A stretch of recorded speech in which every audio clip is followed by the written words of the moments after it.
Okay guys, isang magandang araw na naman. Ito po isang project ng ating mag-aaral na yung anak ko. Yan, magpapagawa sila ng projects na gumagamit ng battery. Ito po, dalawa po yung ano niya, yung dynamo niya. Tinanggal po namin yung dynamo sa harapan ng ito na laruan kasi sira na yung laruan natin. At saka ito, gumamit po tayo ng casing ng snow peak. Yan. Nilagay ko dito yung dynamo. Yan. Sana effective po. Bali ganyan po yung snow peak casing. Yan. Nilagay na natin yung mga gears. Ayan guys, nasalpak na natin. At syempre, kailangan natin ng electricity niya.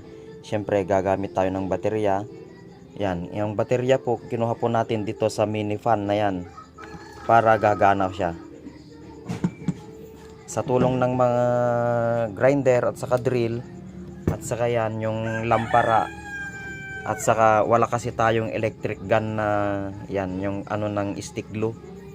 Yan, ginamit natin para gagana yung ating project. Parang laruan ba? Yan yung ano niya. Okay, i-test na natin guys. Okay, i-test na natin guys. Sige. Ayan. Sige. Gumagana po siya. Ito po yung project nila na sinasabi nila.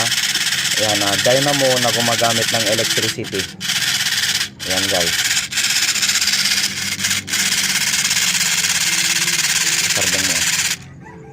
Okay guys, yan. Effective po siya. Binutas lang natin yung casing ng ng snow peak at saka naglagay tayo ng dynamo at saka gears. Yung gears naman niya, eksakto, magkaka-match sila lahat. I-testing mo pa rin yan. Ayan guys. Umiikot na yung project natin. Okay guys. Thank you for watching. Please like and share.